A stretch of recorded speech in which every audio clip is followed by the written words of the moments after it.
Bonsoir à tous, bienvenue pour ce 5e rendez-vous d'essence et partage sur le thème ce soir de ces mémoires inconscientes qui nous dirigent. Les mémoires personnelles, les mémoires familiales, les mémoires karmiques, les mémoires de l'humanité. Et je suis ravie de vous retrouver pour une session d'échange, de partage et de regard. Donc moi je m'appelle Anne-Solène, mon nom de famille de signe est Âme Soleil et qui m'a été donné par mes amis après mon retour d'Amazonie. Et en fait, j'ai à cœur de pouvoir simplement vous partager un regard et que celui-ci, si c'est juste, vous éclaire et vous donne des ouvertures et des perspectives sur votre propre chemin de développement personnel, de développement spirituel. Alors bienvenue à tous ceux qui nous rejoignent, bienvenue à tous ceux qui découvrent pour la première fois.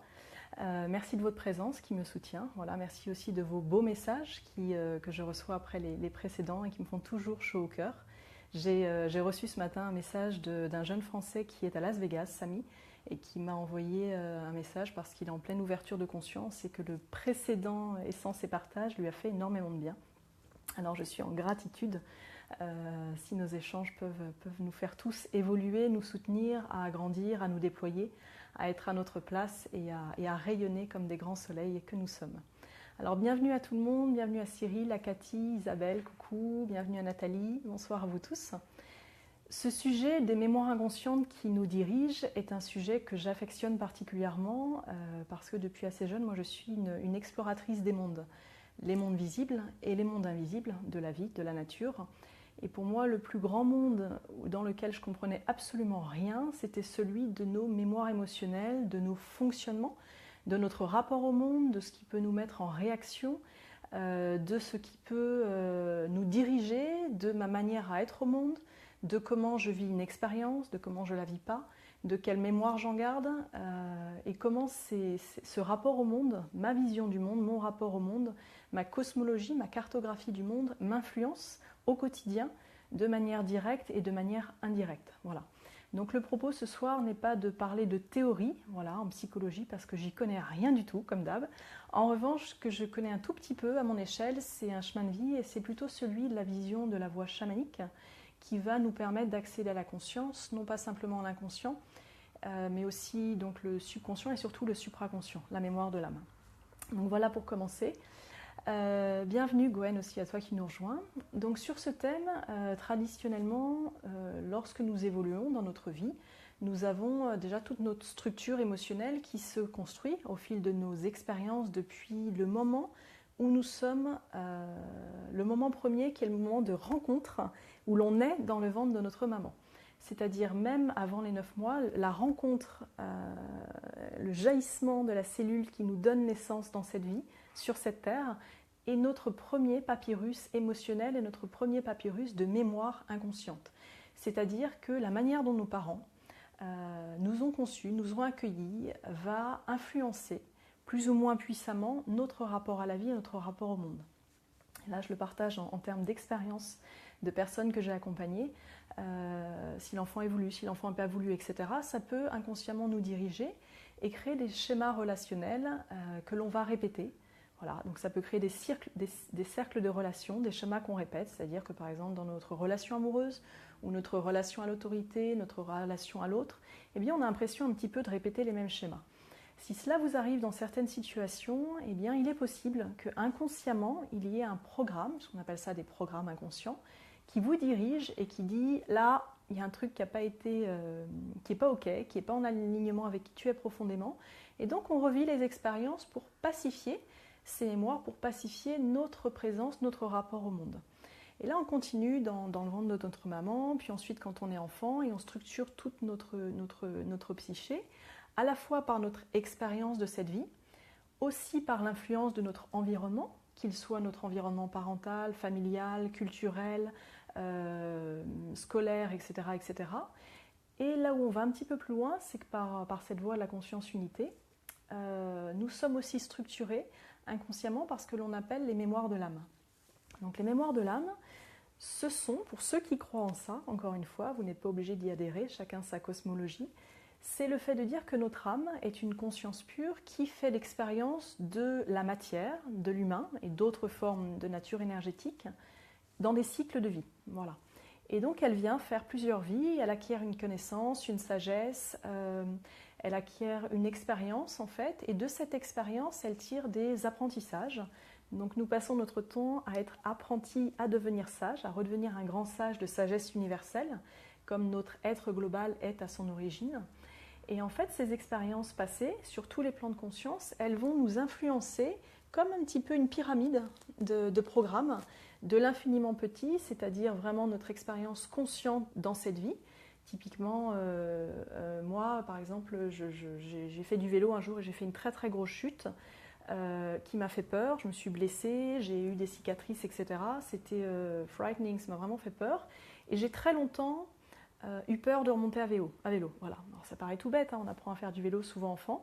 Et moi, c'était une mémoire consciente, c'est-à-dire que j'avais conscience que cette expérience m'avait généré un traumatisme, une peur, et du coup, je n'arrivais pas à la dépasser, et donc je n'arrivais pas à remonter à vélo. Ça, c'est la première étape de la conscience. Après, quand on passe dans la conscience de l'expérience mémorielle vécue, donc là, on a les schémas. Typiquement, quelqu'un qui, lorsqu'on était enfant, a pu nous dire quelque chose que l'on a interprété avec notre regard d'enfant et qui nous a créé une vision du monde. Typiquement, voilà, si nous sommes dans un environnement familial où on a le droit, on est très en liberté, on peut s'exprimer, on peut jouer dehors et tout va bien et nos parents nous font confiance, nous allons nous construire avec une forme de très grande confiance à nous, à la vie, à l'inconnu. Voilà. Je donne des grands exemples, hein, ce n'est pas une généralité. En revanche, si par exemple ma maman avait toujours peur pour moi en me disant toujours attention, attention, attention, donc en fait inconsciemment j'ai engrammé le programme que la vie est peut-être dangereuse, qu'il faut me protéger, qu'il faut que je fasse attention, donc peut-être que je vais avoir un mécanisme de rapport au monde de retrait. Et toujours, voilà, peut-être plus en intériorité, moins en extériorité, ou bien à l'opposé, je dis c'est super mais ça ne m'appartient pas ton programme et moi je vais carrément être un kamikaze parce que je vais aller à l'opposé de ce que tu m'as enseigné. Voilà, voilà. Donc, Oi Carlos, bienvenido aquí. Merci au Brésil d'être avec nous. Donc voilà, donc ça c'est un petit peu le deuxième plan. Après, donc les mémoires familiales, ce sont traditionnellement les mémoires qui nous sont transmises de génération en génération parce que l'un des membres de notre famille a vécu une expérience douloureuse souvent, maintenant elle peut être aussi happiness, donc joyeuse, et que la suite de la famille a pris ce programme comme avec le mode survie. Donc c'est devenu un instant. Typiquement, si dans ma famille j'ai eu quelqu'un, il y a 4 générations qui a fait faillite, typiquement, et que tout le monde s'est retrouvé à la rue, dans le manque, rejeté, etc., il va avoir un schéma de survie qui va se mettre en place dans la famille. Et il est un champ des possibles que de génération en génération, il y ait une peur par rapport à ça, parce que ça a créé un traumatisme, et que du coup, mon rapport à l'abondance, mon rapport à la création, mon rapport à l'entrepreneuriat, mon rapport à l'argent, tout simplement, à mon droit à avoir de l'argent, je prends, enfin avoir, c'est pas avoir, mais à avoir des revenus, etc., être dans mon abondance, mon droit au risque va peut-être être limité parce qu'inconsciemment, depuis 4 générations, on a vécu l'expérience traumatisante et comme elle n'a pas été pacifiée, eh bien on fait attention. Et plus les expériences sont traumatisantes, plus les schémas inconscients familiaux sont puissants et peuvent bien évidemment se transmettre sur plusieurs générations et surtout ils sont nombreux. Voilà. Et dans cette alchimie-là, si je rajoute top of the list mes mémoires à moi ou dans d'autres vies, j'ai moi-même connu voilà, la chute ou la faillite, etc., tout concorde dans cette vie-là à faire un énorme nœud émotionnel inconscient qui va me maintenir dans une expérience de vie où je rejoue ce programme à l'infini. Pourquoi ? Parce que c'est mon regard du monde. Je crois inconsciemment que c'est comme ça. Voilà. Et parce qu'en fait, archaïquement, là j'ai mon schéma de survie qui est en activation et qui dit tout, danger, danger, danger. Donc là, c'est un peu passionnant. Et après, quand on va encore plus loin, pour ceux qui sont dans des avancées encore plus supraterrestres, là, on touche sur des plans de l'âme non terrestres, et là, c'est ce qu'on appelle les mémoires galactiques, c'est assez sympa. Voilà. Et après, on a aussi ce qu'on appelle les mémoires d'intrusion.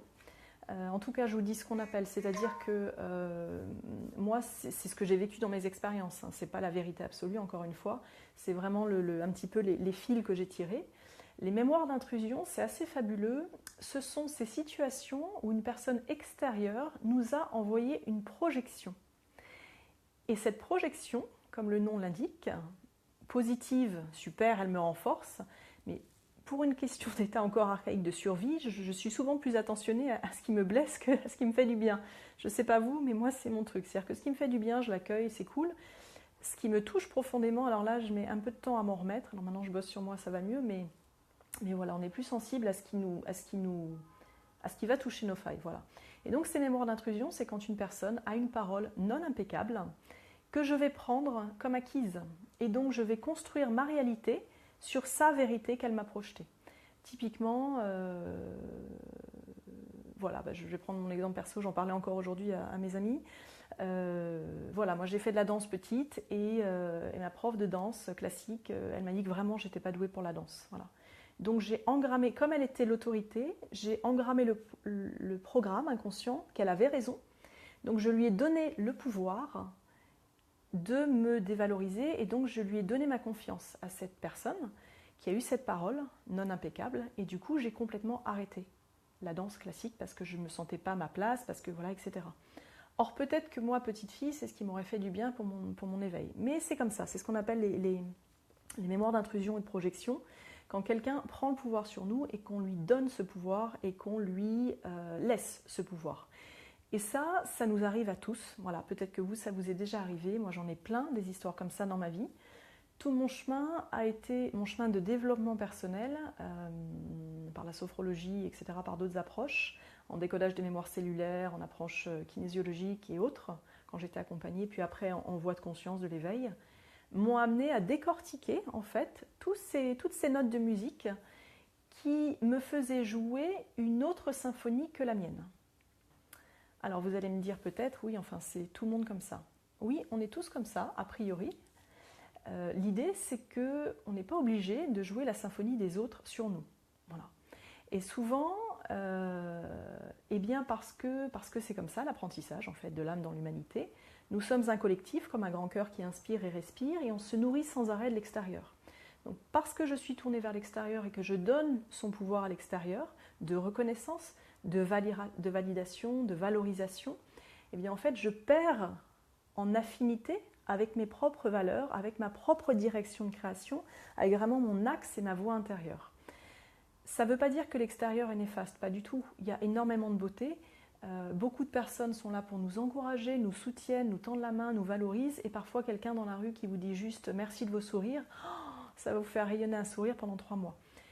Simplement, dans l'accompagnement, ou plutôt le développement personnel sur les mémoires, on va souvent voir celles qui nous bloquent, celles qui nous limitent, celles qui nous maintiennent dans des versions erronées du meilleur de nous-mêmes, celles qui nous tirent vers le bas quelque part, sachant que être tiré vers le bas, c'est forcément descendre à la terre pour rejaillir encore plus fort. Donc, quelles que soient les paroles que quelqu'un a pu vous dire dans votre vie, vous pouvez décider ici et maintenant, on va commencer avec les mémoires d'intrusion et de projection, c'est celles qui se présentent. Vous pouvez décider ici maintenant, voilà. Vous pouvez le décider là, bien assis sur votre chaise ou dans votre canapé où vous êtes, de dire ok, je te remercie, je vous remercie, là tous, de m'avoir envoyé des projections et je choisis de récupérer mon pouvoir personnel. Voilà.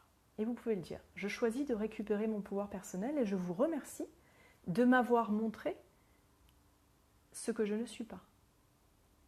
Je ne suis pas cet enfant qui est nul, je ne suis pas cet enfant tais-toi parce que tu fais trop de bruit, je ne suis pas cet enfant qui n'est pas capable, je ne suis pas ça. Non, en fait. Ça, c'est une projection que tu m'as mise à un instant donné et à l'époque, je n'avais pas la conscience de moi-même et l'autorité de lumière en moi pour te rendre ta projection.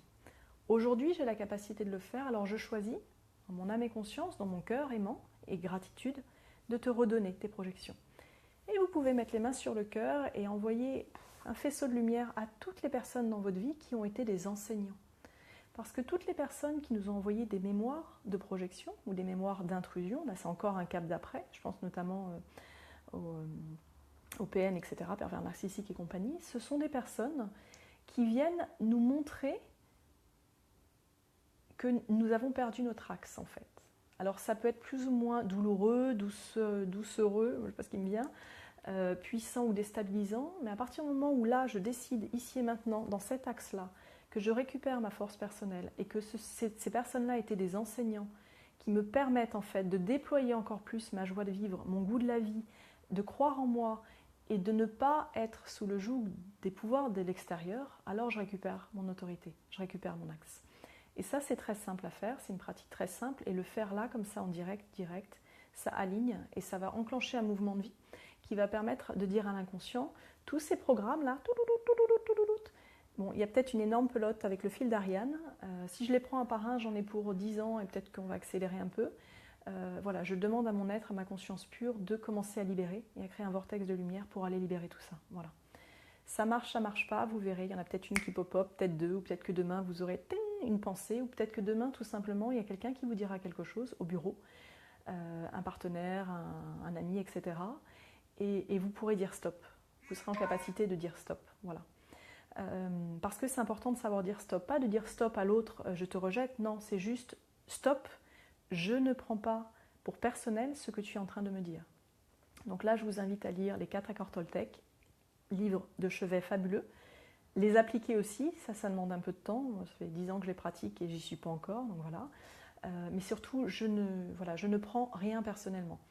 J'accepte qu'à un moment donné, tu es toi aussi dans ton expérience et que ce que tu vas m'envoyer comme message, c'est le fruit de ta propre résonance par rapport à l'expérience vécue. C'est-à-dire que toi qui es l'autre, tu as le droit de rentrer en réaction par rapport à une expérience que nous sommes en train de vivre ensemble. Simplement, cette réaction, je ne suis pas moi, ta poubelle émotionnelle, voilà, je vais le dire, ça y est, je l'ai posé. Je n'ai pas à être en accord avec ce que tu dis, au sens je n'ai pas à le recevoir dans mes champs vibratoires. Voilà. Et à partir du moment où je reprends cette posture de ne pas en faire une affaire personnelle, je peux commencer à rentrer dans une écoute de l'autre, dans un accueil de l'autre, et non pas forcément, je peux me mettre à sa place, mais surtout je peux comprendre que ça lui appartient, et donc je peux potentiellement avoir une réponse qui va être non pas une réponse de réaction à, simplement une réponse en accord avec ce que je suis profondément. Voilà. Et ça, c'est l'un des pas les plus profonds, puissants et intenses que nous puissions tous faire, c'est de sortir de ces schémas inconscients qui nous dirigent en rentrant en réaction avec une situation. Voilà. Et tout ça, on en est tous capables. Voilà, ça, on en est vraiment tous capables. Donc ça, c'était le premier point par rapport à les émotions de projection. Et tous les jours, ça nous arrive d'avoir quelqu'un qui nous dit quelque chose de positif ou pas. Et chacun a le droit d'être touché. Moi, je suis la première à être très touchée par des mots d'amour, ou par des mots qui ne sont pas de l'amour, qui sont autre chose, quoi, des mots de détresse, ou des mots de provocation, ou des mots de... Voilà. Et je fais de mon mieux pour rester dans mon axe. Et plus chacun d'entre nous essaye de rester dans son axe, en se disant en quoi aussi cette réaction me met en mouvement. Voilà. Qu'est-ce que l'autre déclenche chez moi? Quel est mon propre programme qui est en train de se mettre en route? Et bien, cette réflexivité, qui est une qualité essentielle du développement de soi et de l'éveil de soi et de l'expansion de notre conscience, de l'âme, de notre conscience universelle, la réflexivité, c'est elle aussi qui nous permet de grandir vraiment en accueil, en amour, en bienveillance et de tendre la main à l'autre pour le faire grandir aussi et l'aider à sortir de ses propres émotions refoulées. En rebondissant sur les émotions refoulées, donc les blessures, ces blessures du cœur, ces blessures de la personnalité, ces blessures de l'ego, ces blessures de l'âme, qui sont encore plus profondes et fondamentales, nos blessures, elles parlent de quoi? Voilà. De quoi elles parlent, nos blessures? Les vôtres, je ne sais pas, donc je ne vais pas parler à votre place, je vais peut-être vous parler des miennes. Souvent, les blessures que moi j'ai et sur lesquelles je fais de mon mieux pour les transformer, ce sont des blessures de manque d'amour. Ou notamment dans l'enfance, il y a un grand programme magique de l'égrégore humanité, donc de la conscience humanité, qui est assez fabuleux, qui concerne nos parents, le rapport enfant-parent. Nos parents, je vais sortir un grand truc, vous me direz si vous êtes d'accord, nos parents, ils ont le devoir de nous aimer inconditionnellement. Quoi, ça c'est marqué dans l'ADN. Quand on vient naître, c'est papa, maman, il est marqué là-haut, là, dans le grand cantique de la vie, que ma mère et mon père, ils doivent m'aimer et me vouer un amour inconditionnel.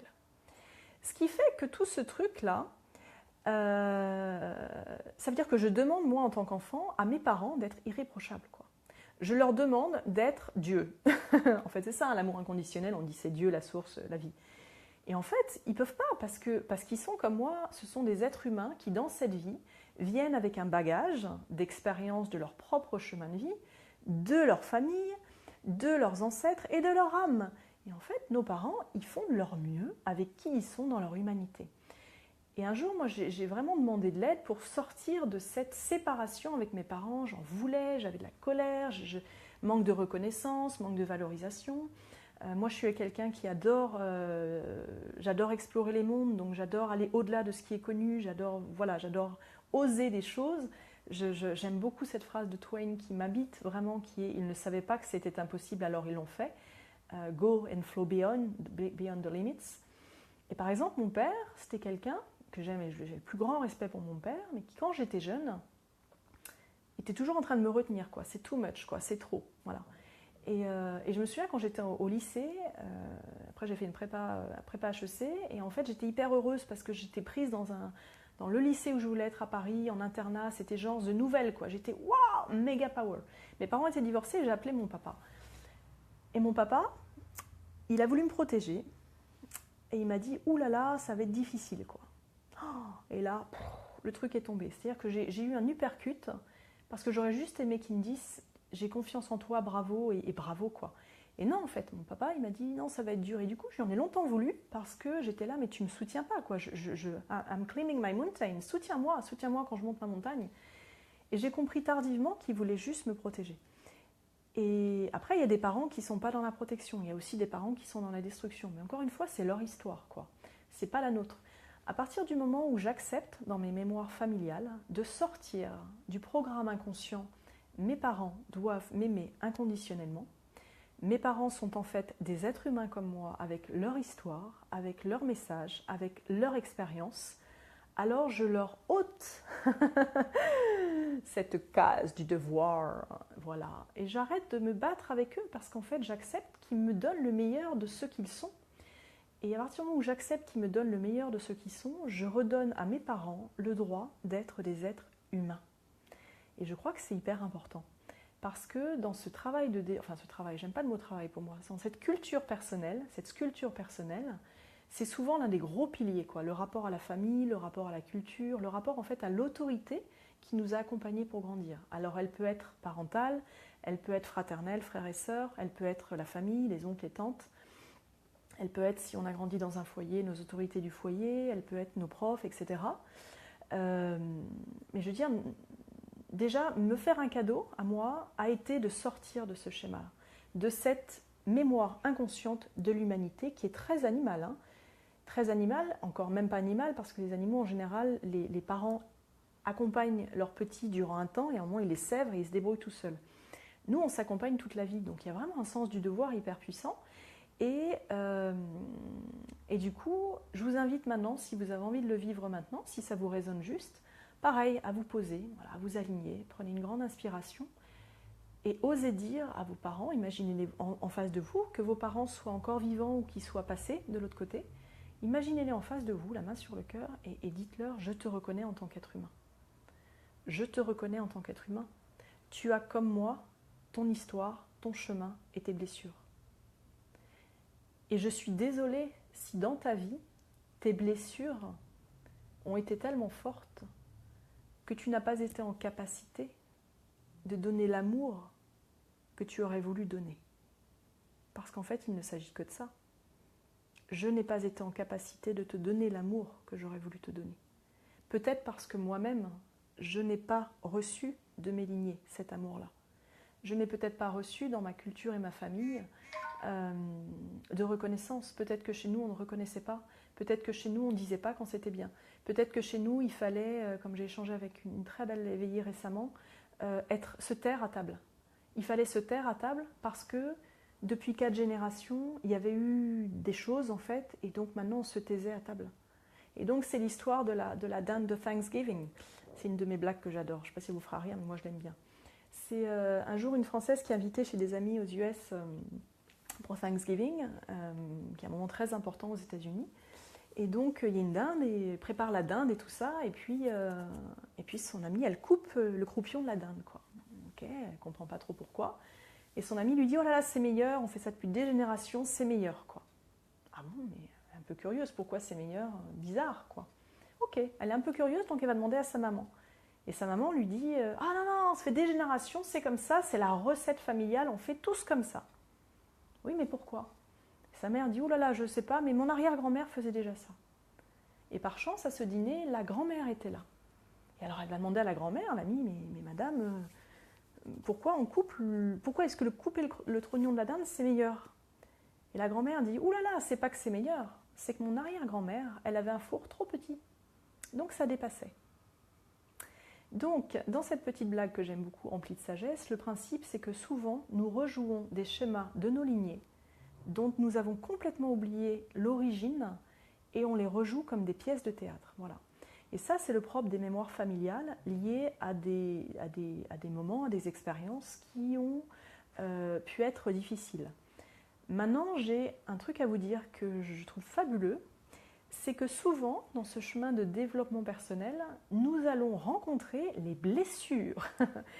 Les blessures, voilà. Nos blessures personnelles, nos blessures relationnelles, nos blessures avec le monde du travail, nos blessures avec la famille, nos blessures, etc., etc.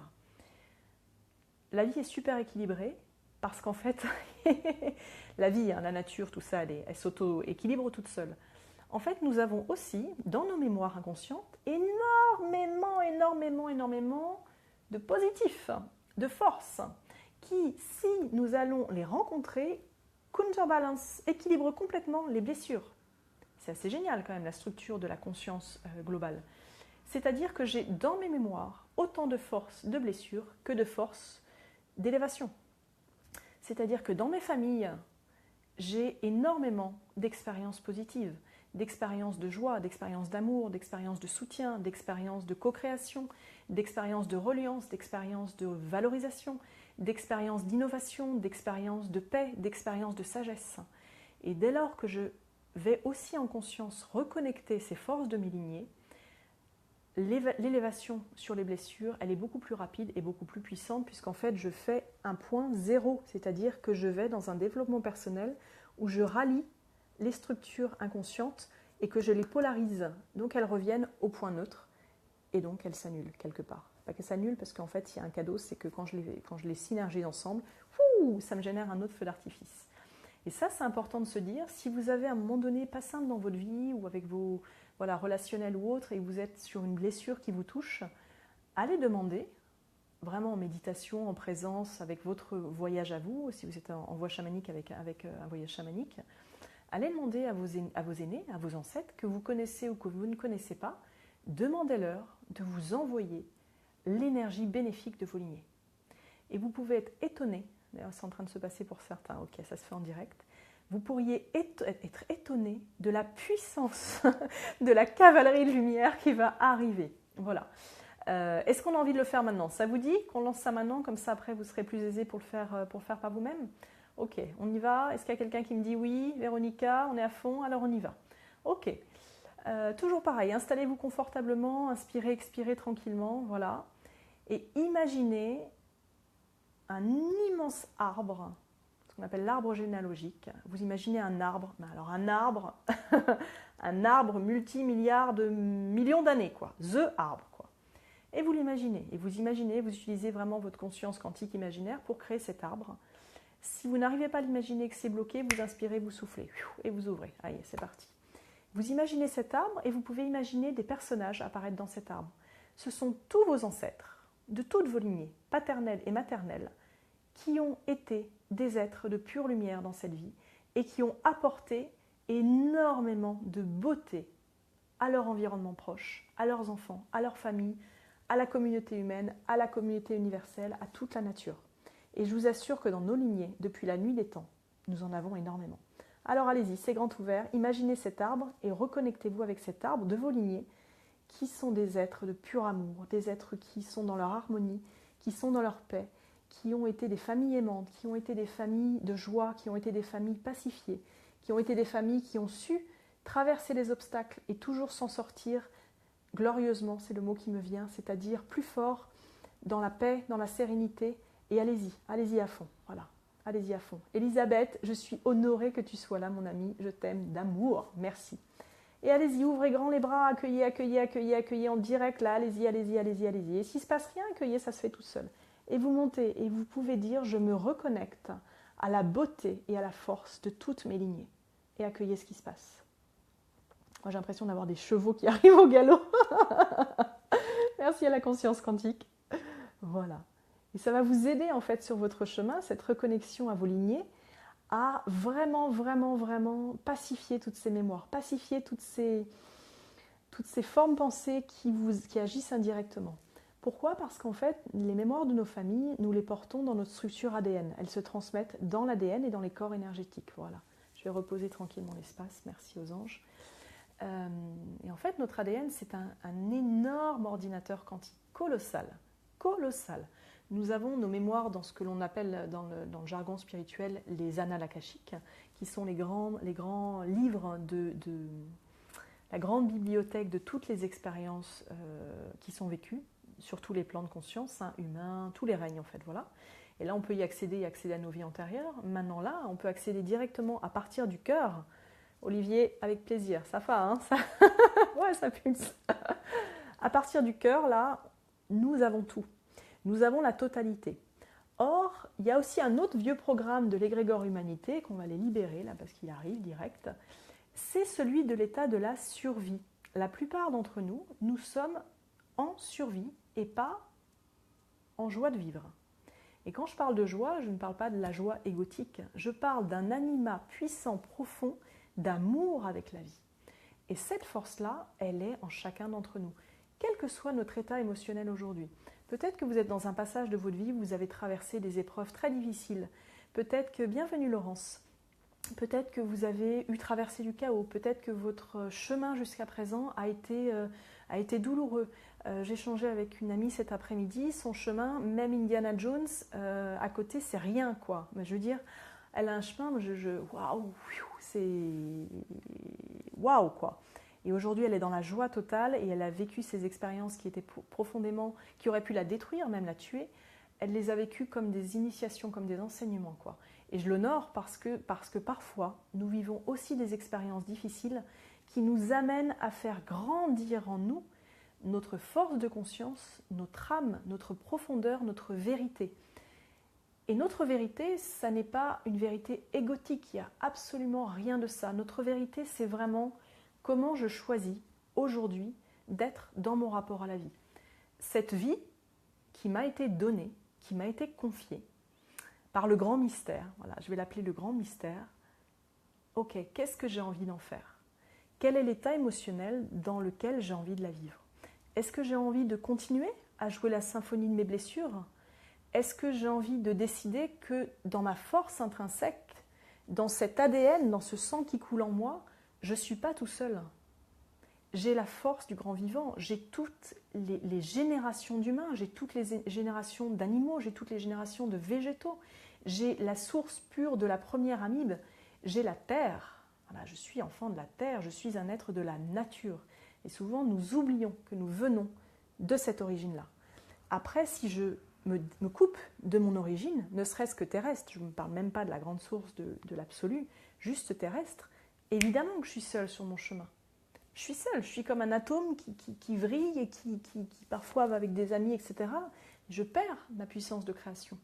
Donc là, ce soir, à travers cet échange, cette vision, ce regard, je vous invite à écouter avec votre voix intérieure, si ce n'est pas déjà le cas dans votre vie, est-ce que vous avez envie d'être en vie ou de continuer à être en survie? Et là, vous décidez. C'est votre choix. Libre arbitre sur la Terre. Vous êtes libre de votre expérience. Et toutes les expériences sont justes. Pourquoi? Parce que tout ce que j'acquiers dans cette vie va être quelque part consigné dans nos grandes annales akashiques comme une expérience de la création. Et pour le grand mystère de la vie, tout est source de croissance. Quelles que soient les expériences que je vis, Marie-Claire, merci, quelles que soient les expériences que chaque atome de la conscience du vivant, humain ou autre, vit, est une source d'information et de croissance pour l'intelligence cosmique, c'est-à-dire l'intelligence universelle. Et lorsque je parle d'intelligence universelle, bien évidemment, j'ai l'humilité de reconnaître que moi, petit être humain, magnifique, hein, déployé sur la Terre, nous sommes nombreux, je ne suis pas le créateur de ce grand et vaste univers. Alors évidemment, si je regarde d'un point de vue scientifique, je vais aller plutôt dans la conscience moléculaire, chimique, Et c'est un regard, et il est très juste, c'est pour ça que nous apprenons, et que nos scientifiques brillants et géniaux découvrent à une vitesse exceptionnelle des nouvelles directions, des compréhensions, etc. Maintenant, à mon humble niveau, je me dis que je ne sais rien, et qu'on ne sait encore rien, qu'on est un peuple très très jeune. La Terre, elle a 5, je sais pas combien, 5 millions d'années, un truc comme ça. Non, peut-être plus, j'en sais rien. Bon. Elle est jeune dans l'univers, elle est très très jeune. Donc j'ai l'humilité de dire, nous sommes hyper jeunes. Donc dans cette jeunesse, la seule chose, moi, avec le bon sens que j'ai, qui me permet de me référer, c'est de me dire que là, dans mon corps, je porte la mémoire du grand vivant depuis l'origine. Alors si dans cette vie, j'ai envie de me relier à cette mémoire, j'ai envie de me relier à la conscience quantique de l'unité, c'est-à-dire cette force de vie qui nous anime tous, la sève des arbres, les papillons, qui animent l'air, etc., j'ai le droit de m'y relier.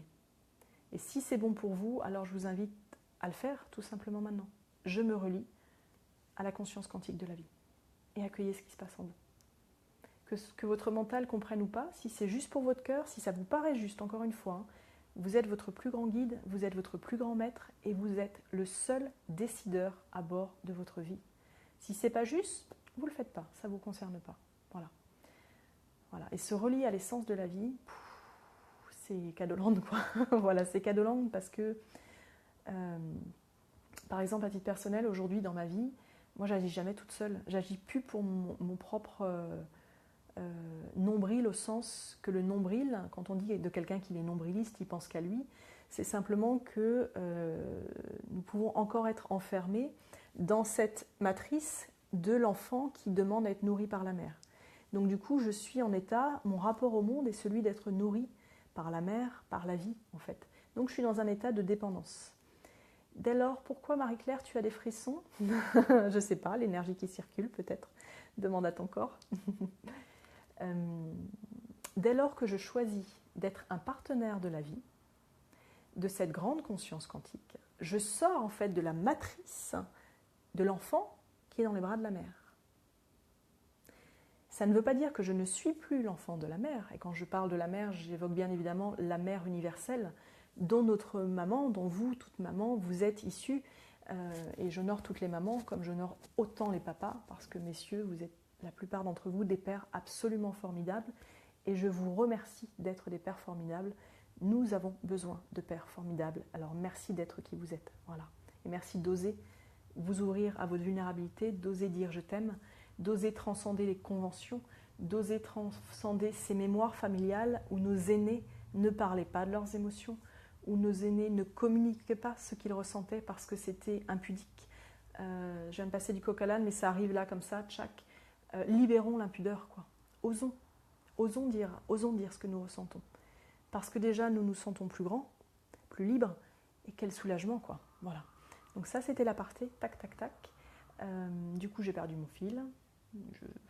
Je sais plus. Voilà, mais c'était un petit peu l'idée.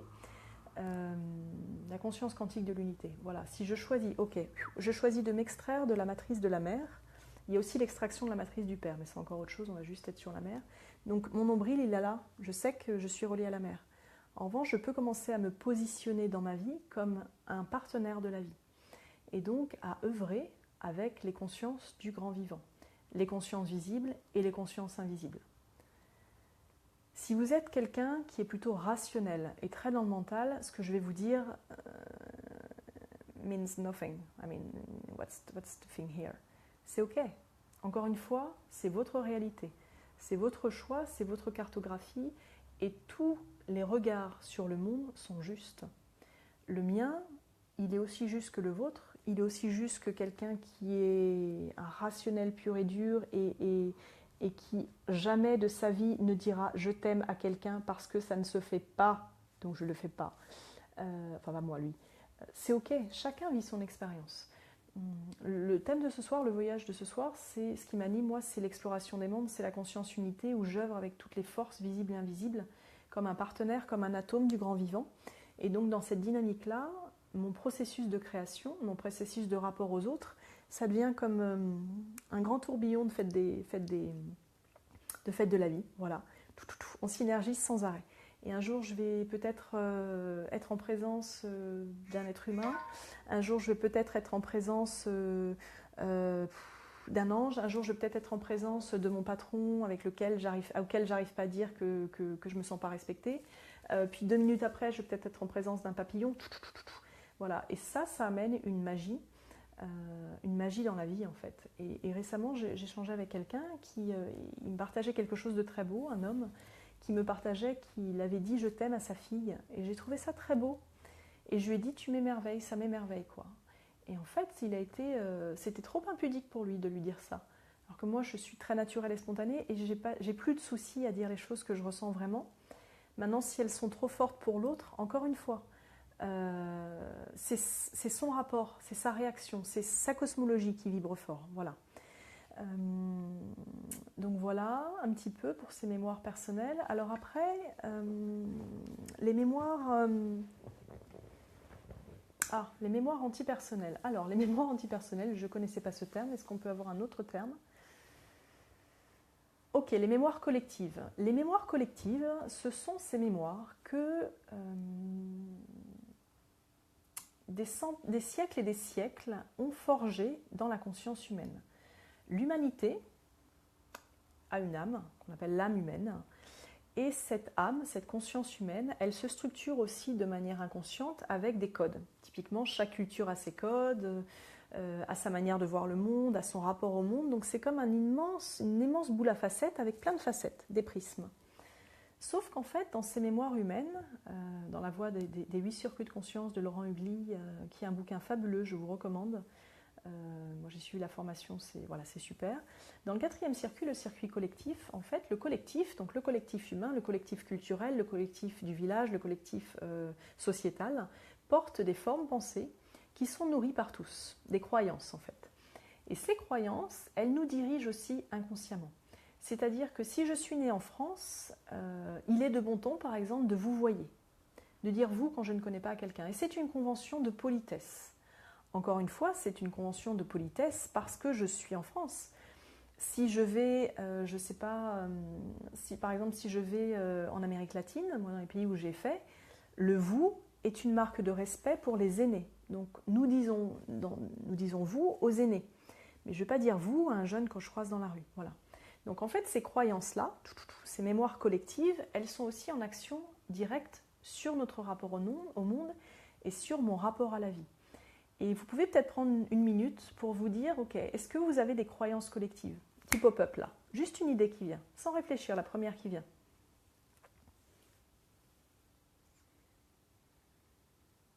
Et vous en choisissez une.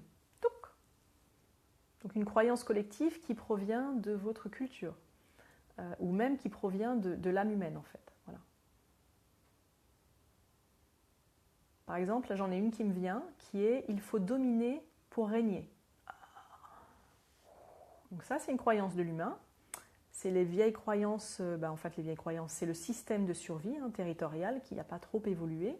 Il faut dominer pour régner. Donc en fait, ça veut dire que, encore une fois, chasseur-prédateur, dominant-dominé, l'humain domine. L'humain domine au sein du collectif humain, domine au sein de la nature. Et donc c'est un égrégore. C'est vraiment ce qu'on appelle un égrégore, c'est une forme pensée qui est tellement ancrée dans l'inconscient collectif que la plupart, ils le suivent. Il y a des gens qui le suivent. Tout le monde ne le suit pas, mais une certaine majorité le suivent. Donc là, moi, je veux dire, ok, je souhaite personnellement sortir de cette mémoire collective inconsciente. Voilà, et je pose mon intention. Encore une fois, parce qu'on est aligné, ça descend et ça détruit. C'est du laser, donc ça libère la conscience collective. Voilà.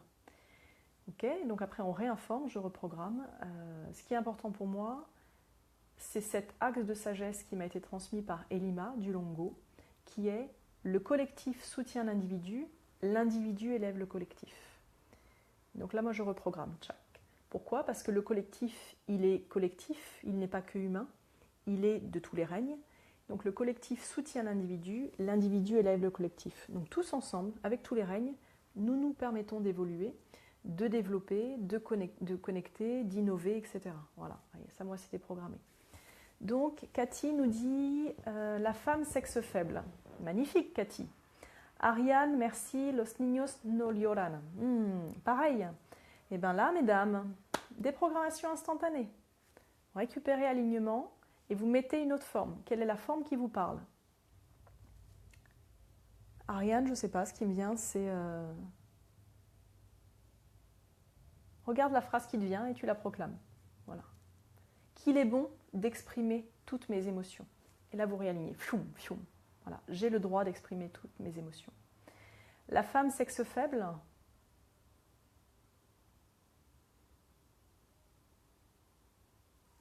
il m'arrive d'être vulnérable et j'aime quand toi, le masculin, tu es là pour me soutenir.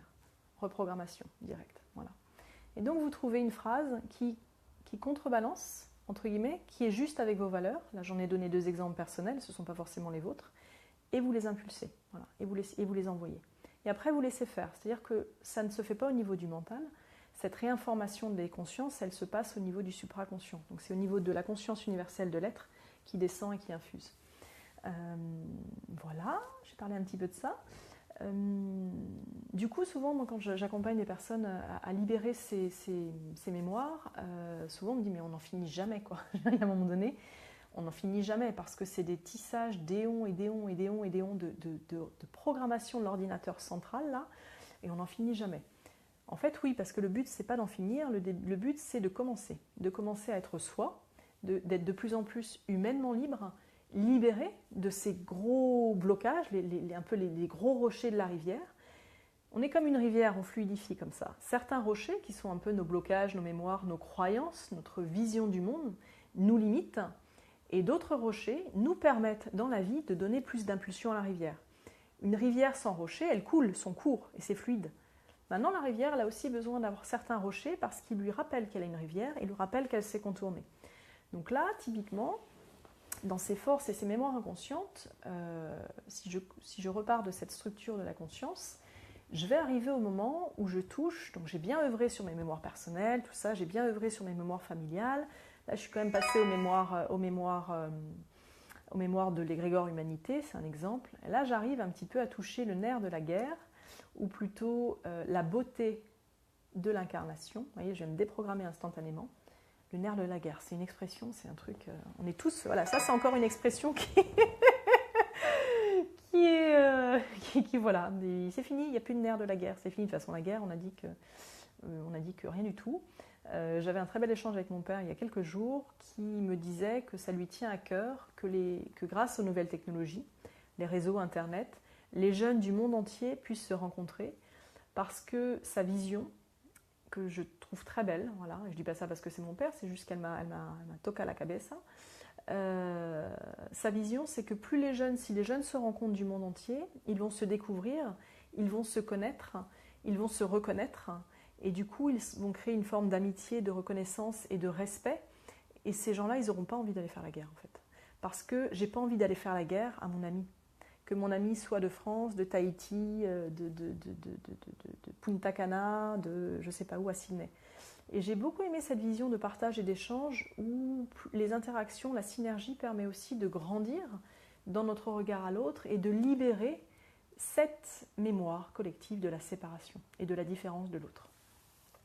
Donc maintenant, un thème que j'affectionne beaucoup, beaucoup, beaucoup, qui est très, très riche, c'est celui des mémoires karmiques.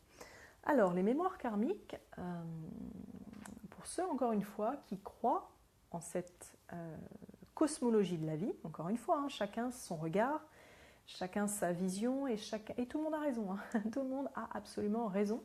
Chaque parole, chaque définition n'est qu'un prisme à un instant donné. Et je vais en prendre un exemple que j'aime beaucoup, c'est lorsque vous regardez les travaux de Freud, magistral dans son œuvre, et de Jung, magistral aussi dans son œuvre, 2 grands novateurs, c'est assez sublime, quoi. Et Jung, par exemple, moi j'aime bien le livre rouge de Jung, si vous ne le connaissez pas, je vous invite à le parcourir, c'est un grand bouquin magnifique avec des dessins, il était complètement connecté. Mais quand je dis connecté, c'est hyper-conscience développée, quoi, voilà. Donc merci à lui d'avoir aussi ouvert ce champ quantique dans la psychologie. Donc les mémoires karmiques, ce sont les mémoires de nos vies dites antérieures. C'est-à-dire que l'âme, dans son cycle d'expérimentation, l'âme, et je vais le redire encore une fois, dans ma vision, hein, ça n'engage que moi, est un grand champ de conscience quantique, donc un champ de conscience universel, qui émane des extensions d'énergie, on va dire de conscience, qui lui permettent de faire l'expérience de la matière, pour simplifier énormément. C'est un regard, encore une fois, j'ai aucune vérité, aucun savoir, je vous partage à un moment donné sur le chemin le fruit de mon expérience jusqu'à aujourd'hui. Ça vous convient, vous gardez, ça vous convient pas, vous jetez. Voilà, je l'aurais dit, je le redis, surtout important. Et donc l'âme, elle vit ce qu'on appelle en Inde la roue des dharmas, donc la roue de la réincarnation, où elle a une direction de création de plusieurs vies, d'apprentissage sur plusieurs plans, sur des plans de l'émotion, de la noblesse de l'âme, on l'appelle comme ça, de la sagesse, de la compassion, de grandes vertus dites universelles et pas seulement humaines, et de création, de co-création, d'apprentissage de ce qu'est la matière, le corps humain, l'interaction. Et donc dans ces champs-là, l'âme, elle vit donc des expériences, et l'âme, par essence, elle est pure sagesse. Voilà. L'âme, c'est un véhicule de lumière de l'être conscience quantique encore plus vaste. Et donc notre âme, elle vient un petit peu comme un aîné qui regarderait avec bienveillance l'enfant humain qu'elle incarne à ce moment donné, vivre son expérience dans la matière. Donc notre âme, lorsque l'on parle des 5 blessures de l'âme, aujourd'hui, très honnêtement, ce sont des blessures fondamentales. Je ne sais pas, je sais pas, c'est une question que je pose, je ne sais pas si elles sont sur le plan de l'âme ou bien si elles sont sur le plan de la conscience, de la supraconscience, c'est-à-dire pile entre les mondes, entre l'âme universelle qui est pur amour, pure sagesse, pure beauté, et son émanation qui fait l'expérience et qui du coup emmagasine des expériences. Je ne sais pas, donc c'est un truc que j'ai lancé, je ne sais pas, si quelqu'un un jour a une idée, je veux bien partager là-dessus. Et donc les mémoires karmiques, elles nous dirigent inconsciemment parce que ce sont le fruit de toutes les expériences que notre conscience a vécues on va prendre l'humanité dans son humanité. Et elles nous forgent et elles nous impactent directement. Et il m'arrive très souvent d'avoir des personnes qui ont des schémas de vie répétitifs dans cette vie, qui défient l'entendement humain. C'est-à-dire, il n'y a aucune raison rationnelle à ce que j'ai peur du vide. Naturellement, pourquoi est-ce que j'aurais peur du vide? Je ne sais pas. Et je vais chercher dans mes mémoires de décodage des mémoires cellulaires, est-ce que j'ai fait une chute enfant? Non, c'est pas là. A priori, j'ai pas fait de chute enfant qui m'aurait fait avoir peur du vide. J'ai pas traversé un pont, j'aurais eu peur. J'ai demandé à mes parents, je suis allée faire des constellations familiales. A priori, il n'y a pas de souci avec le vide dans mes lignées, en tout cas apparent. Donc je remonte d'un champ de conscience et là je vais voir dans mes mémoires karmiques. Et dans mes mémoires karmiques, je me rends compte qu'effectivement, dans une autre vie, j'ai vécu un traumatisme plus que j'étais en train de balader dans une montagne et j'ai glissé très haut. J'étais on appelle ça un grimpeur, là, un climbiste. Et j'ai glissé et je suis tombée et j'ai fait une chute de je ne sais pas combien de mètres, donc le vide. Et puis la fin s'est terminée en petites pierres, quoi. C'est-à-dire que le corps était complètement dissous, voilà. Et vous allez me dire, mais attends, ce truc-là, c'était dans une autre vie, donc normalement, je l'ai vécu, pourquoi ça m'affecte aujourd'hui? Eh bien, en fait, si ma conscience, quand elle est partie de ce corps avec ce traumatisme, parce que c'est un traumatisme pour la conscience physique, de mourir écrasé comme ça, et pour la conscience émotionnelle, si ma conscience physique et ma conscience émotionnelle n'ont pas, quand ils sont passés, quand elle est montée, n'a pas été en capacité de comprendre l'enseignement de l'expérience, elle va garder dans le supraconscient là-bas, les mémoires de l'âme, l'expérience comme un traumatisme. Et donc je vais garder l'instinct de survie de attention, le vide c'est dangereux, je peux mourir en fait. Donc j'ai peur du vide dans cette vie. La question c'est ok, donc à partir du moment où j'ai peur du vide et que j'ai conscience que ça vient d'une vie antérieure et peut-être même de plusieurs vies antérieures, je vais demander à être accompagnée par quelqu'un qui est spécialisé en voyage multidimensionnel pour m'aider. Soit je le fais par moi-même, soit je vais demander à quelqu'un de m'aider pour aller pacifier cette vie. Moi, dans ma pratique, dans la conscience quantique de l'unité des 8 circuits de conscience, ce que l'on fait, en fait, c'est que nous allons demander à l'âme, à la sagesse de l'âme, de revisiter cette expérience, de nous montrer quel était l'enseignement. Et en fait, nous appelons la conscience de cette époque qui a vécu l'expérience, notre conscience humaine qui est un peu le moi du futur aujourd'hui, avec beaucoup d'amour, de bienveillance, on fait un triptyque et on demande à recevoir l'enseignement. Et ensuite, à la conscience de l'époque, celle qui a chuté, nous allons lui envoyer une certaine forme d'énergie, une certaine fréquence qui va lui permettre de réinformer le programme. C'est-à-dire qu'elle ne va pas rester, cette partie de la conscience, sur la chute et la dissolution, elle va comprendre qu'en fait, par exemple, dans cette expérience-là, elle avait reçu plusieurs avertissements que c'était dangereux. Elle n'avait pas écouté et elle a vécu l'expérience que c'était dangereux. Voilà. Et l'enseignement était d'être à l'écoute de sa voix intérieure, de savoir s'arrêter dans l'intrépidité. C'est-à-dire que l'intrépidité, c'est super et à un moment donné, il faut aussi savoir dire non. Et de savoir quand est-ce que c'est de prendre soin de soi, donc de prendre soin du corps. Donc il y avait plusieurs enseignements. Et dans cette expérience que moi j'ai vécue personnellement, donc j'ai libéré cette mémoire et je me suis retrouvée en Espagne chez mon amie Ariane il y a quelques mois de cela, à être invitée à grimper à main nue une montagne absolument, enfin une espèce de roche falaise exceptionnelle, où j'avais tout l'élan, l'appel d'y aller. Donc j'y suis allée, accompagnée avec les guidances de la nature, parce que physiquement, humainement, toute seule, je n'aurais jamais pu monter, je serais tombée complètement dead, enfin morte en moins d'un quart de seconde. Et donc j'étais vraiment en reliance complète avec les esprits de la nature, et quand je posais une main, un pied, j'étais à l'écoute à 2000%. Mais c'était au micro-près, cette histoire-là. Et j'ai grimpé, c'était très très fort comme voyage, et j'entendais mon âme qui me disait « tu montes la montagne de ta victoire personnelle ». Voilà.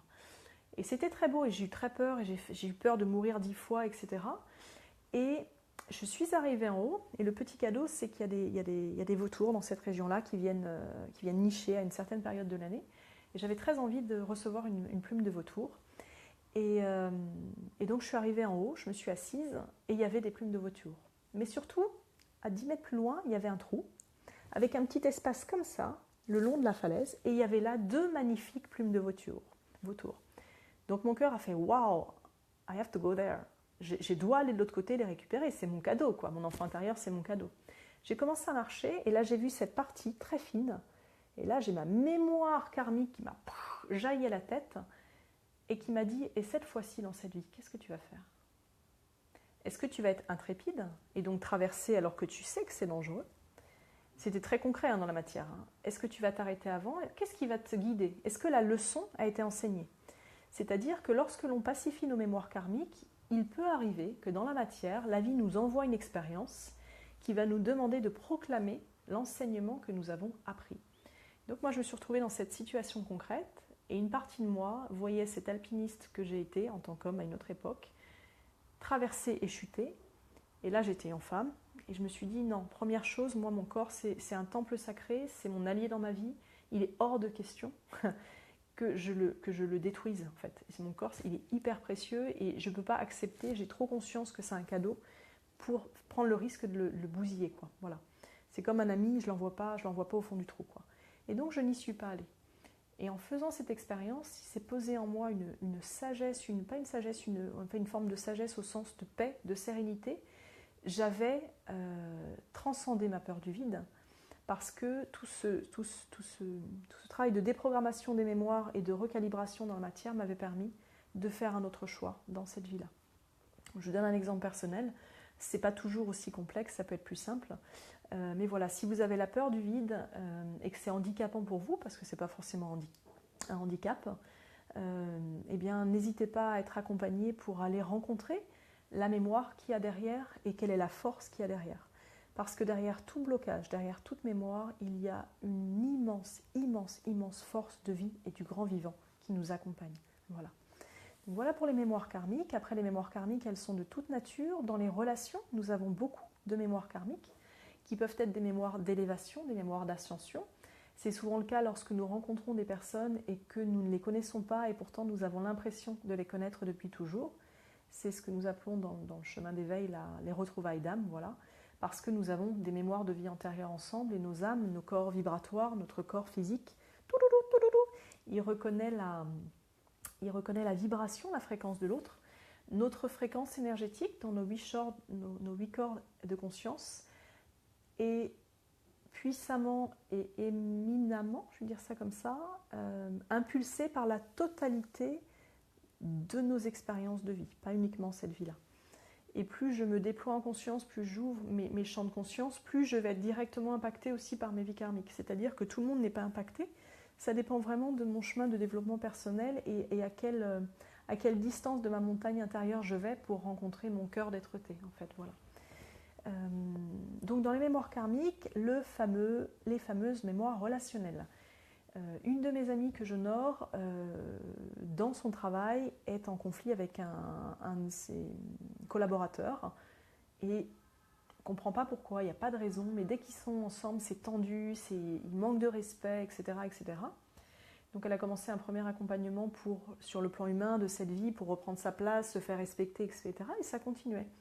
Et là, elle est passée en fait en mémoire karmique, et je ne serais pas étonnée que ça libère le conflit avec ce jeune homme. Tout simplement aussi parce qu'à partir du moment où nous libérons l'expérience pour nous-mêmes, nous nous détachons du drame avec l'autre. Donc ça, c'est important. Et c'est là toute l'importance, c'est que je n'ai pas besoin de l'autre pour me libérer d'une mémoire. Ça, c'est hyper intéressant. Parce que souvent on se dit oui, mais est-ce que j'ai besoin de l'autre Non, non, l'autre il est sur son chemin d'éveil, c'est son chemin propre, il avance à son rythme et c'est normal, et en aucun cas je ne suis là pour lui dire viens m'aider à me libérer, sauf si l'autre est en accord, mais c'est voilà. Et donc les mémoires relationnelles, nous avons beaucoup, nous vivons une époque absolument formidable. Moi je suis très heureuse d'être en 2017, j'en ai un peu bavé jusqu'à 2016, on va dire ça comme ça. Mais 2017, là, c'est one power. Là, c'est bon, ça fluidifie. Et en fait, donc les mémoires karmiques relationnelles, ce sont toutes les âmes, tous les êtres humains avec lesquels nous avons déjà eu des vies avant. Et on a des reconnaissances. Et ces reconnaissances nous amènent, encore une fois, à pacifier des expériences qui ne sont pas en accord avec la sagesse de notre âme, ou bien à nous soutenir parce que nous avons eu beaucoup de vies où cet amour qui nous animait était en présence et a été glorieux dans le sens beau, dans le sens noble, dans le sens créateur de beauté sur la terre. Voilà. Et cet amour glorieux entre deux êtres, hommes, femmes, parents, enfants, peu importe, lorsqu'il naît sur terre, il est un cadeau immense pour tous les êtres de la terre et pour l'humanité. Et donc nous avons des relations qui sont des relations d'amour profonde, intimes, qui ne sont pas forcément de l'ordre familial ou amoureux, etc., et qui sont nos familles d'âme, quoi. Et c'est nos familles d'âme, quand vous êtes en présence de votre famille d'âme, vous la reconnaissez, quoi. C'est presque fusionnel, mais pas fusionnel au sens de flamme jumelle, hein. C'est pas ça du tout, c'est une complicité, voilà. Deux âmes qui s'aiment profondément, elles sont complices, voilà. Après, il y a des âmes qui ne s'aiment pas, qui sont dans le non-amour, et avec lesquelles c'est turbulent. Et là aussi, quand vous avez une situation avec quelqu'un ou des schémas qui se répètent avec quelqu'un, vous n'arrivez pas à vous en sortir, ou peut-être vous allez en thérapie de couple, ou etc., il se peut qu'il y ait une mémoire karmique. Et donc vous avez la possibilité, vous qui êtes en confiance et en conscience, d'aller libérer la partie qui vous appartient. Voilà, chacun fait son job, hein, c'est 50-50. Vous avez la possibilité d'aller libérer la partie qui vous appartient, et vous de sortir de ces schémas. Et il nous arrive de rencontrer des relations parce que l'impact de nos vies antérieures a été tellement important sur nos schémas inconscients qui nous limitent dans notre expansion et dans le choix de réalisation de cette vie, que l'âme a dit on va se retrouver dans cette vie encore une fois, nous allons répéter les schémas de l'ancienne vie de telle sorte que nous puissions l'un et l'autre, comme nous avons grandi, normalement appris les expériences, la sagesse des expériences passées, nous allons nous donner les moyens de transcender ces expériences de vie antérieure et de les dépasser pour les transformer en beauté, en apprentissage, en sagesse, en compréhension, en voilà, toutes ces valeurs dites nobles de la sagesse de l'âme. Voilà. Notre famille d'âme, des magnifiques rendez-vous, même quand l'expérience est désagréable. Oui, souvent on s'attelle plus aux expériences désagréables. Maintenant, plus je grandis dans la conscience que ce que je vis est nécessaire à mon évolution et à mon expression dans cette vie, c'est-à-dire ma capacité à être heureux dans ma vie, à créer vraiment la vie dont j'ai envie, à être épanoui, à vivre mes émotions sereinement, à être entouré de personnes qui me font du bien, qui m'élèvent, avec lesquelles j'ai envie de rire, avec lesquelles je suis en simplicité, avec lesquelles je suis en accord avec mes valeurs humaines profondes. Effectivement, quand il y a des relations difficiles, elles viennent nous montrer où est-ce que nous sommes en désaccord avec nous-mêmes et en compromis avec nous-mêmes. Et souvent, je dis souvent, je ne sais pas si c'est le terme, en tout cas personnellement et mes amis qui sont sur ce chemin et milliers de personnes que j'ai accompagnées, plus nous grandissons en conscience, plus nous pouvons être confrontés à des relations karmiques particulièrement costauds parce qu'elles nous font monter en fait, elles nous font monter en conscience. Il y a un livre qui est fabuleux aussi que j'aime beaucoup qui s'appelle « Les âmes courageuses » de Robert Schwartz, un livre médecine, il est interactif, waouh, je remercie cet homme toutes ces guidances et tous ceux qui ont participé à la création de ce livre qui parlent justement des plans prénataux d'incarnation. Donc les rendez-vous d'âme. Comment est-ce qu'avant de venir dans cette vie, nous nous choisissons avec certaines âmes. Et la clé sur le gâteau, la cerise sur le gâteau ou la fraise sur le cherry cake, c'est qu'en fait, plus nous avons des relations difficiles avec quelqu'un, plus avant de venir, cette âme était en amour avec nous parce qu'elle a accepté de rejouer un schéma karmique difficile. Et cela demande, parce que les âmes, elles sont pure conscience, elles ne sont pas bien ou mal, elles ne sont pas lumière ou ombre, elles sont pure éternité. Cela demande un amour universel colossal que de décider de redescendre, jouer un personnage désagréable. Voilà. Donc voilà, Loulou qui nous dit couper les liens toxiques mais pas les liens d'amour. Alors ça c'est une super question. En fait c'est encore une idée de la séparation. C'est-à-dire qu'il n'y a pas plus de raison de couper les liens toxiques que les liens d'amour. Dans cette voie de la conscience unité, ce que l'on pratique c'est l'uniformisation, c'est-à-dire la transmutation des liens. Derrière un lien toxique, il y a une grande force. Si vous partez du principe que tout ce qui vous arrive dans votre vie n'est pas une spirale involutive, c'est-à-dire qui est là pour me tirer vers le bas, mais si je me dis, ok, là il m'arrive un truc, c'est pour que je m'élève, vous allez radicalement changer votre expérience au quotidien. Donc un lien toxique, il y a un cadeau. Et quelles que soient les relations, il y a un cadeau. La vie est absolument généreuse, elle est pure abondance. Nous sommes pure abondance, on a 1 milliard de cellules dans le corps, c'est de l'abondance pure. Nous sommes abondance de vie. Et donc, si j'arrive, et ce qui n'est pas facile, parce que ça demande vraiment de la réflexivité, du recul et de l'alignement à me dire, ok, là il m'arrive un truc qui est difficile, derrière cette difficulté, il y a un enseignement qui va me faire grandir et je peux choisir d'accueillir le cadeau. Souvent, le cadeau, on ne le voit pas parce que lorsque nous sommes touchés dans notre émotionnel, nous sommes percutés dans notre structure et du coup, on est plutôt en état naturel de réaction, c'est-à-dire de retrouver l'équilibre. Donc déjà, notre énergie, elle est focalisée sur retrouver l'équilibre parce que la nature, par essence, elle est harmonie. Elle est harmonie, en fait. Voilà. Elle peut être chaos ou ordre, création ou destruction, néanmoins, son point zéro, c'est l'harmonie. Donc notre mouvement naturel, dès que l'on est un peu percuté par la vie, c'est de retourner à l'harmonie. Si cette énergie que je mets à être en réaction avec la situation, je la place pour prendre un petit peu de recul et demander à mon être supérieur, à ma conscience universelle, à mon âme, à mon cœur, ok, là il arrive un blocage ou là il y a quelque chose de difficile, quel est mon enseignement? Quel est le cadeau? Et écoute, quel est le message que tu vas recevoir? Je ne sais pas pourquoi je passe au-dessus, mais ok, je dois t'adresser à quelqu'un en particulier. Je t'assure que la situation, tu vas la vivre autrement. Autrement. C'est pas l'histoire de regarder le verre à moitié vide ou plein, c'est pas du tout ça. C'est vraiment dans la spirale, c'est un infini. Dans la spirale de l'expérience, la voie du Tao, c'est je reste au centre. Je ne m'identifie pas aux expériences, qu'elles soient bénéfiques ou qu'elles soient a priori non bénéfiques. Parce que dans la voie du Tao, toutes les expériences sont bénéfiques, elles sont toutes sources de croissance. Maintenant, j'ai le droit de choisir mon expérience émotionnelle. Donc dans cette situation qui m'est douloureuse ou difficile, je suis au point zéro, je me remets au point zéro de mon infini et je choisis d'accueillir le cadeau de croissance qui m'est proposé dans ma vie. Quand je reviens à cet état-là, j'ai 1 milliard de cadeaux qui arrivent. Voilà. En tout cas, c'est ce qui se passe. Donc si ça se passe pour moi, c'est que c'est juste pareil pour tout le monde parce que moi, j'ai rien de particulier. Voilà. Voilà, c'est un peu le fruit de où j'en suis aujourd'hui sur ce point-là. Donc voilà un petit peu pour ce thème, ces mémoires inconscientes qui nous dirigent. Souvent on me demande mais comment on fait du coup pour les défaire? Bienvenue Florence. Comment est-ce que nous pouvons agir sur ces mémoires inconscientes? Moi j'ai pas de secret. La seule pratique que je connaisse c'est vraiment le développement personnel, c'est-à-dire d'oser aller rencontrer the inner work, comme on dit en anglais, d'aller rencontrer notre intériorité. Homme ou femme, messieurs, vous êtes géniaux, allez-y à fond, quoi, parce que vraiment c'est canon. Voilà. Je dis ça parce qu'il y a souvent plus de femmes que d'hommes. Et aller rencontrer cet espace-là, d'abord sur le champ des émotions, de mon rapport au monde, de ma vision au monde, de ce qui me construit, de ce qui m'anime, me permet de gagner en liberté. Et plus je gagne en liberté d'être qui je suis, plus je vais offrir au monde, quel que soit ce monde, ce n'est pas une question de quantité, mais c'est au monde, à la vie en fait, plus je veux offrir à la vie la royauté et la beauté de qui je suis. Voilà. et je suis le fruit de milliards d'expériences.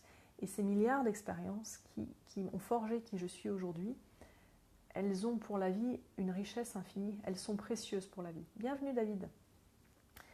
Donc voilà, et ces mémoires-là, après, elles demandent souvent à être transmutées, à être modelées, à être sculptées, pas du tout avec le mental. C'est pas le mental. C'est-à-dire que le mental qui contrôle ses émotions, dans la spirale de conscience des 8 champs de conscience, voilà, des 8 sphères de conscience, si le mental y dirige, il bloque le flux. C'est comme si vous secouez une énorme bouteille à champagne et vous gardez le bouchon, quoi. À un moment donné, la pression, elle va... Le mental, il n'est pas là pour contrôler les émotions. Le mental, il a une autre fonction. Et chacun a sa fonction mentale. Simplement, si je m'autorise à vivre mes émotions, à les considérer comme des enseignants et des enseignements de toutes les fois où je ne suis plus en accord avec moi-même, où je suis en compromis avec moi-même, peut-être pour faire plaisir à l'autre, peut-être parce que mon éducation m'a transmis ça, peut-être parce qu'il y a des choses qui se font, peut-être parce qu'il y a des choses qui ne se font pas, peut-être parce que la politesse m'a enseigné que, peut-être parce que la rébellion m'a enseigné que, peut-être parce que l'anarchie m'a enseigné que, peut-être parce que blablabla, tous ces programmes, si j'accepte de mettre pause à un moment donné, me dire ok, moi, où est mon essentiel? Où est mon essentialité? Où est-ce que je suis en accord avec moi-même? Ça demande de la présence à soi, à chaque instant, et cela demande peut-être aussi effectivement d'être ce qu'on appelle dans le moment présent, c'est-à-dire d'être en capacité, d'être à la fois capable de visionner en arrière et de visionner en avant. C'est encore ces 8 infinis, hein. Mais j'avance avec mon point zéro. Ma ligne directrice de création, c'est mon point zéro. Et mes sphères de l'infini, ce sont autant de forces qui sont mises à disposition pour créer. Mes sphères des mémoires des blessures et mes sphères des mémoires des forces. Voilà. Et dès que vous avez besoin, à un moment donné, dans une situation de votre vie, quelle que soit l'explication consciente ou inconsciente, de vous retrouver dans votre axe du point zéro, un petit exercice pratique, pensez à une scène de votre vie où ça s'est bien passé. Vous êtes dans une scène où vous doutez, où vous vous sentez peut-être un peu timide. Pensez à une scène de votre vie où vous avez osé, où vous n'avez pas douté. Pensez à une scène où quelqu'un vous a dit « Waouh, c'est magnifique ce que tu fais ». Recentrez-vous et pensez instantanément à une scène qui a été bénéfique pour vous. Et du coup, vous allez vraiment actionner votre infini avec ce point zéro. Je le refais, mais ça a l'air important. Parce que quand on est dans les blessures, on bascule et on descend. Donc remontez, et pour remonter, passez par la sphère de vos possibles qui est bénéfique. Et allez chercher une puissance dans cette sphère bénéfique. Pensez à une scène, demandez à votre âme, pas à votre mental. Hein. Encore une fois, c'est absolument pas le mental qui peut transformer les mémoires inconscientes. Si, en 10 ans quoi. Sauf qu'on est en 2017, on va peut-être pas passer 10 ans à transformer une mémoire inconsciente. Mais après, chacun fait ce qu'il veut, chacun avance à son rythme. Encore une fois, sauf si vous avez envie d'apprendre avec le mental, c'est super. Mais il y a quand même des technologies un peu plus énergétiques et de pleine conscience, un petit peu plus efficaces et rapidement. Voilà. Mais après, voilà, encore une fois, je transmets un avis personnel. Donc voilà, et pensez instantanément à une scène positive. Et contrebalancer, quoi. Parce que dans votre vie, depuis que vous êtes né, depuis que vous êtes dans le ventre de votre maman, vous avez vécu et fait des choses extraordinaires. Voilà. Alors, une question de Catherine. Peut-on avoir une relation toxique avec une personne sans avoir forcément créé au préalable un lien karmique avec elle? Oui. Tout à fait. Tout à fait, parce que je suis créateur de ma vie. Donc, à chaque instant, je crée des nouvelles expériences. Ma vie d'aujourd'hui sera potentiellement une vie karmique pour ma 20e vie future. Voilà. Donc, la question, c'est si j'ai une relation toxique avec cette personne dans cette vie et que la source n'est pas du tout dans mes mémoires inconscientes, dans mes mémoires familiales, dans mes mémoires karmiques, la source, elle est ailleurs et heureusement, il y a encore d'autres champs de conscience. La question est plus pourquoi je me mets aujourd'hui dans une relation toxique ? Et là, nous allons dans la structure de la conscience première, c'est-à-dire pourquoi je me mets dans une relation toxique. Qu'est-ce que je viens chercher dans une relation toxique? Quelle est la partie de moi qui est toxique à elle-même et qui du coup va créer une relation toxique? Alors pour vous, on me dit « Ah mais non, mais c'est pas moi qui ai choisi, je suis victime, machin, etc. » Non, tu n'es pas victime. Tu sors de la pensée « Je suis victime ». Tu n'es pas victime. Tu n'es pas victime. Et ce n'est pas ton bourreau. Cette personne, elle s'exprime dans ta réalité. La question, c'est comment toi, tu veux t'exprimer dans ta réalité. Alors je dis ça, hein. Moi j'en ai vécu des relations toxiques. J'ai même vécu une relation avec ma flamme jumelle de l'ombre. Merci Valérie. le truc de dingue, c'est-à-dire que waouh, truc de dingue, toxique, hein, ouais, toxique. Eh bien, en fait, tout seul, c'est pas simple d'y arriver. Enfin, moi, j'ai pas de secret, tout seul, c'est pas simple. Moi 90% de mon chemin, je l'ai pas fait toute seule, hein, je le fais accompagné. Même 99% de mon chemin, je l'ai fait accompagner par des thérapeutes, par mes amis, par mes guides de conscience Unité aujourd'hui, par mon âme, voilà. Demandez de l'aide, quoi. Demandez de l'aide à votre être, demandez une solution pour sortir de cette situation toxique qui ne nourrit pas votre essence humaine. Voilà. Donc, parce que nous avons le droit de demander de l'aide. Voilà. Est-ce qu'il n'y a pas un petit schéma? Je n'ai pas le droit de demander de l'aide. Je demande de l'aide. Alors on me dit oui, mais ça n'arrive pas. Si, ça arrive. Si tu crois que ça arrive, ça va arriver. Donc demande de l'aide. En revanche, ne contrôle pas avec ton mental la forme que l'aide va prendre. Parfois, l'aide, elle arrive sous la forme d'un livre. Je ne sais pas si ça vous arrive d'avoir un bouquin dont on vous parle comme ça, par hasard. Ou bien de quelqu'un qui vous envoie une vidéo qui, comme par hasard, est sur les PO. Voilà, les portails organiques, hein, les pervers narcissiques, par exemple. Voilà. Donc quand on demande de l'aide, la vie, elle nous répond. Elle nous répond sur les ailes de son choix, c'est-à-dire qu'elle choisit la forme la plus adaptée à notre compréhension. Il nous est demandé simplement d'être attentif à cette évolution et à cette écoute. Voilà. Et nous pouvons être en capacité de vivre des relations extrêmement destructrices. Je répète, une relation destructrice, pour en avoir vécu, vraiment, hein, je connais le sujet un petit peu à mon humble échelle, il y a un énorme trésor derrière. Vraiment. Pourquoi aussi? Parce que inconsciemment, nous avons un gros égrégore là, de la religion.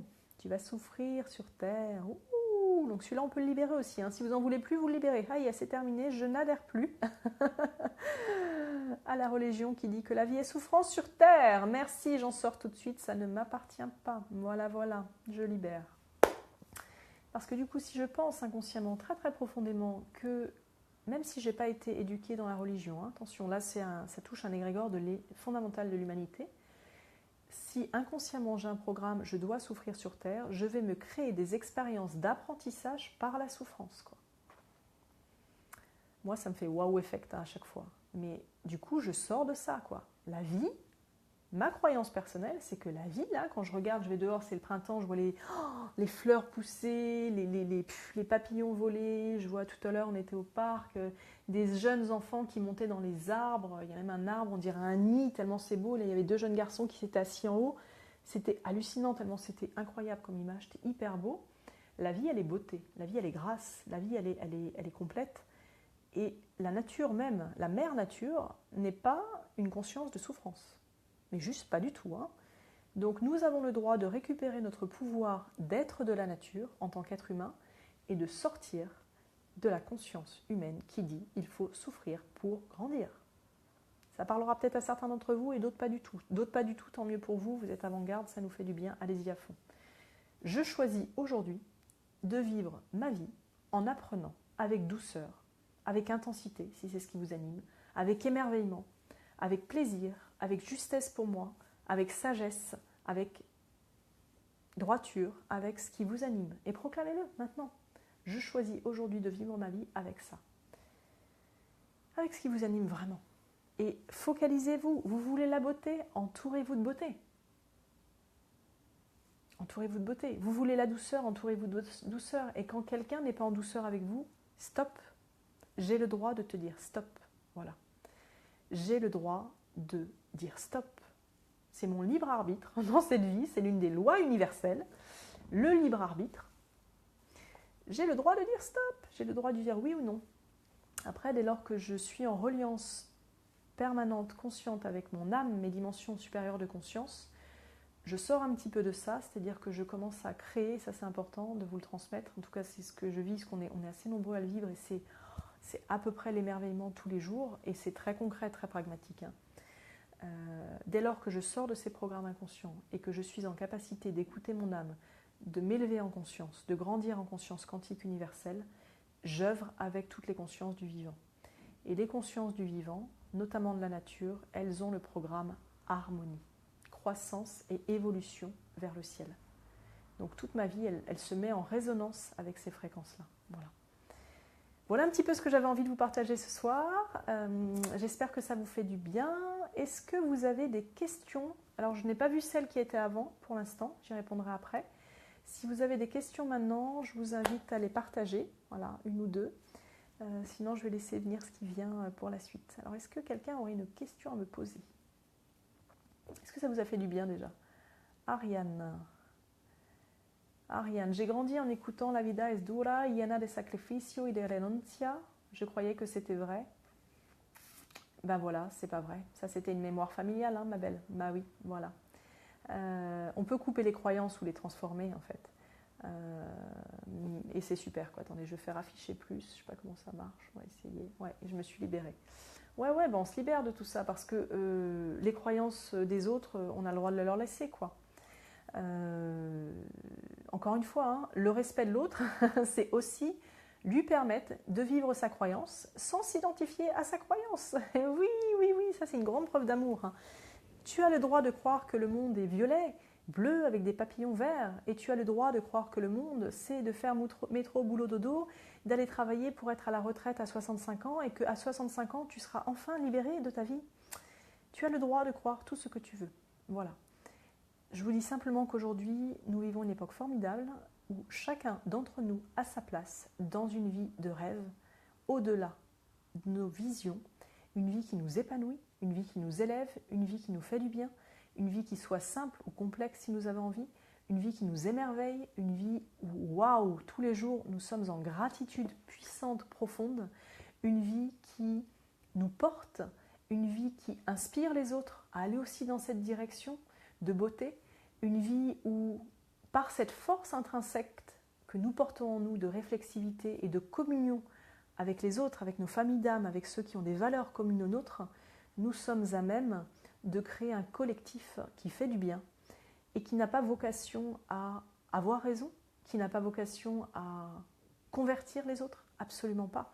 C'est simplement d'être un être de la nature, et un être de la nature est un être vibrant, joyeux, un être qui vit ses expériences, qui peut être triste, qui peut être en colère, un être qui crée et un être qui s'élève dans sa grâce, dans sa beauté et dans la merveille. Et qui que vous soyez, vous êtes un être merveilleux. Vous êtes un être de qualité, vous êtes un être qui a été forgé par des milliards d'années d'évolution de la vie sur cette terre et dans les univers. Vous êtes une parcelle de la conscience universelle. Et à chaque moment de votre vie, quelle que soit votre vision de la vie, quelles que soient vos croyances, quelle que soit votre cartographie du monde, vous avez le droit de naissance dans cette vie, de vous élever et de regarder au-delà de la fourmilière. Vous avez le droit de devenir une girafe et de regarder loin devant et de tracer votre chemin dans la direction de création qui vous fait du bien, qui vous anime. Et parfois, cette direction de création, elle demande beaucoup de force et de courage et d'amour de soi et d'honnêteté de soi parce qu'elle nous demande de faire des choix. Et notre âme, elle est en amour pour notre humanité. Tous nos choix sont valables pour elle. Elle a peut-être simplement le souhait que nous soyons dans des choix qui nous animent, qui nous fassent pétiller les yeux, qui nous donnent envie d'aimer la vie et de la remercier comme notre âme remercie le grand cosmique, la conscience universelle, de lui donner l'opportunité de faire l'expérience d'être un être humain dans cette vie. Merci à tous, merci de votre belle présence, merci de votre belle énergie, merci de votre radiance, merci de tout ce que vous apportez au monde à chaque instant, merci de vos doutes, de vos incertitudes, merci d'oser être authentique, authentique à vous-même, authentique aux autres. Merci de faire votre mieux. Merci d'avoir une parole impeccable, c'est-à-dire une parole qui émane vraiment de ce que vous ressentez profondément en disant « je ». Une parole qui vous ressemble, une parole de vérité, non pas qui assigne une vérité à l'autre, plus une parole qui dit ce que vous ressentez profondément. Une parole qui est dans l'amour de vous, parce que plus chacun osera être dans l'amour de soi, oser rencontrer ses blessures, oser rencontrer ses mémoires, oser les transformer, oser en cueillir l'essentialité, plus je crois sincèrement que nous apporterons encore plus de beauté sur cette terre et que nous serons en capacité de créer, de synergiser avec tous les règnes du vivant sur la terre. Et la terre, la nature, elle n'attend que ça. Elle n'attend que l'enfant humain qui se déploie et qui reprend la main de sa mère et de son père. Voilà. Donc merci à tous de votre belle présence. Voilà, c'est toujours un plaisir pour moi de partager avec vous. Je réitère, c'était un regard, et sans ces partages, c'est un regard sur la terre, un lundi soir sur la terre. Je vous retrouve dans 15 jours, cette fois-ci, le 17 avril, je crois, le lundi 17 avril à 20 h, en direct aussi sur Facebook. Et là, le thème qui m'est venu, je demande les thèmes à la terre, je demande à la Gaïa, en fait, la Pachamama Gaïa. Et le thème qui est venu, c'est « Je suis créateur de ma vie ». Vraiment, de tout ce qui m'arrive. Ouais. Reprends ton pouvoir personnel. Tu crées en permanence. Et là, j'aurai à cœur de vous parler de la co-création, de la création quantique, de la création avec ce qui nous anime et avec l'extérieur, des lois universelles, des lois de résonance, des lois de cause à effet, voilà, des lois d'amour, des lois de respect, de ce que j'ai reçu, de ce qui m'a été transmis, qui est un grain de sable dans le vaste univers de ce merveilleux espace de vie qui est l'univers. Voilà. Merci à vous. Si vous avez l'élan, partagez cette vidéo. Voilà, si elle peut faire du bien à plus de personnes, eh ben, c'est un cadeau. Si vous n'avez pas l'élan, eh ben, c'est très bien aussi. Si vous avez envie d'être accompagné sur votre chemin à titre personnel, à titre individuel, pour passer vos passages, pour déployer vos forces, pour libérer peut-être des blocages ou des incertitudes, eh bien vous êtes les bienvenus avec toute votre beauté, toute votre lumière, sachant qu'en fait je ne fais rien à votre place. Je vous rappelle que vous êtes un grand maître de lumière et que parfois nous l'avons juste oublié. Merci à vous tous, c'est un grand plaisir d'être avec vous ce soir. Prenez soin de vous, vous êtes précieux à la vie et allez en nature. En ce moment, la nature, tout le temps, mais en particulier là depuis 2 ans, elle est exceptionnelle. Si vous pouvez, prenez même un quart d'heure par jour avec la nature, asseyez-vous auprès d'un arbre, regardez son écorce, sentez son odeur, communiez avec la nature, parce que dès lors que nous retournons à la nature, nous retournons à l'essence de qui nous sommes, et nous retrouvons cette communion, cette reliance à notre divine essence, à l'essence du grand tout. Et cette force-là, elle est juste exceptionnellement belle, lumineuse et bienveillante pour notre chemin. Merci à tous, je vous aime très fort, faites-vous du bien, vous êtes précieux. Ciao, à bientôt.